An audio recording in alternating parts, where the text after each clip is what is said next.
Pemirsa, bagaimana rancangan dan kesiapan pembuatan rumah tahan gempa di daerah relokasi gempa Cianjur, Jawa Barat? Untuk membahasnya, kami sudah terhubung dengan Kepala Laboratorium Struktur dan Material FTUI, Josia Irwan Rastandi. Selamat siang, Pak Joshua. Salam sehat. Ya, selamat siang. Salam sehat. Baik, Pak Josia, kita tahu untuk rumah tahan gempa ini bukan lagi hal baru. Sejak 2015 sudah mulai dibangun di Indonesia pasca kejadian bencana di Aceh.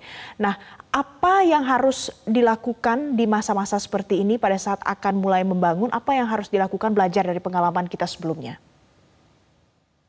Iya, sebetulnya kalau mengenai rumah tahan gempa itu sejak tahun 70-an juga secara prinsip PU sudah mengeluarkan banyak manual-manual ya. Dan sebetulnya kalau itu diikuti saja itu kita bisa terselamatkan lah, artinya dari keruntuhan rumah-rumah tersebut. Dan pastinya kalau katakanlah misalnya ingin membangun kembali rumah penduduk itu, eh, secara prinsip ya pertama mengenai bahan-bahannya itu harus juga memenuhi syarat. Sebetulnya tidak terlalu complicated juga, itu sudah ada panduannya. Katakanlah misalnya kalau kita menggunakan pasir misalnya, pasirnya itu harus katakanlah misalnya dicuci, kemudian kalau menggunakan batu bata, batu batanya itu juga harus dalam kualitas baik, kemudian campuran semennya juga itu harus mengikuti standar yang ada gitu. Dan pastinya terutama mengenai pendetailan tulangan-tulangannya itu yang harus sungguh-sungguh diperhatikan. Baik, Antara lain seperti itu. Kalau Pak sekarang ini Josia. sebetulnya untuk rumah-rumah yang baru, rumah rakyat, ya pemerintah juga banyak melalui Kementerian PUPR itu banyak model-model rumah, antara lain misalnya RISA itu yang bisa digunakan dalam waktu yang cepat bisa dibangun seperti itu. Baik, Pak Josia, ini kan yang akan dibangun adalah Risha. Nah, Risha ini sudah ada anggaran juga yang disiapkan. Apakah cukup untuk membangun kembali dan menyiapkan rumah-rumah tahan gempa untuk korban Cianjur saat ini? Ya, saya pikir RISA itu sudah diterapkan di banyak tempat ya. Kalau saya tidak salah di Lombok juga itu ada dibangun juga. Pastinya kalau misalnya menggunakan yang model RISA seperti itu kan buatan pabrik lah dalam tanda petik ya. Mutunya bisa lebih terjamin dan waktunya juga saya pikir bisa diprediksi dengan lebih baik. Baik, Jadi harusnya sih Pak bisa Josia, dilaksanakan. kalau kita bicara soal spesifikasi rumah bangunan tahan gempa ini, apa yang mungkin paling harus diperhatikan betul oleh masyarakat yang mungkin akan membangun rumah mereka kembali dengan spesifikasi tersendiri untuk tahan gempa ini? Iya, sebetulnya tidak terlalu sulit.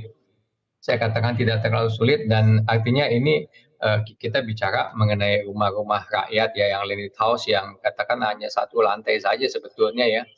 Eh, itu tapi walaupun tidak sulit seringkali ini yang abai. Jadi katakanlah misalnya yang paling simpel hubungan antara katakan misalnya tiang atau kolomnya dengan balok atau ring baloknya, kemudian hubungan antara kolomnya dengan fondasi katakan, dan terutama juga hubungan antara dinding bata dengan tiang-tiang atau kolom-kolomnya itu harus ada stek-steknya, yang seperti itu tuh yang harus diperhatikan saya pikir. Dan Oke. itu sebetulnya artinya ini yang di luar RISA ya. Itu sudah banyak ininya apa namanya untuk manualnya seperti itu Oke, dari kalau ini Kementerian nantinya akan PUPR. dibangun secara mandiri oleh masyarakat yang terdampak gempa, apa yang harus dilakukan oleh BNPB, oleh Kementerian PUPR untuk memastikan kalau seandainya membangun rumah tahan gempa ini benar-benar sesuai dengan spesifikasinya?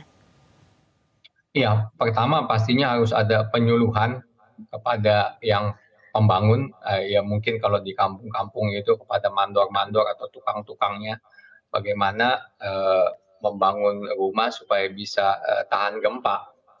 Kemudian juga pastinya saya pikir harus ada juga pengawasan, karena kalau katakan kita hanya mengadakan penyuluhan saja tanpa pengawasan, itu seringkali yang kecolongan gitu. Jadi jangan sampai kita sudah disebarkan informasinya, tapi nanti dibangunnya sama aja seperti sebelumnya, ya akan terulang kembali lah pastinya.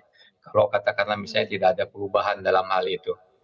Baik, Pak Josia, kalau kita mau belajar dari negara lain yang paling bisa dijadikan referensi yang paling menyerupai kondisinya dengan Indonesia, kita belajar kemana, Pak Josia?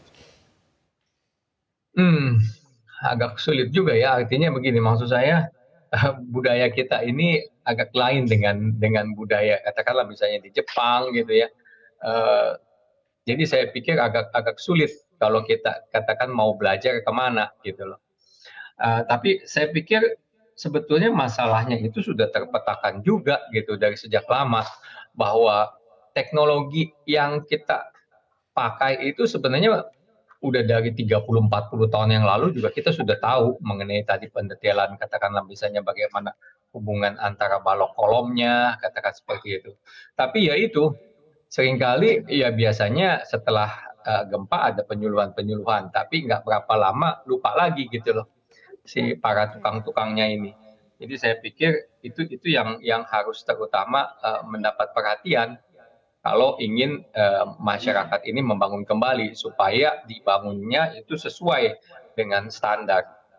Baik, jadi selain inisiasi ini, tapi juga harus ada penyuluhan dan juga pengawasan, begitu ya Pak Josia ya.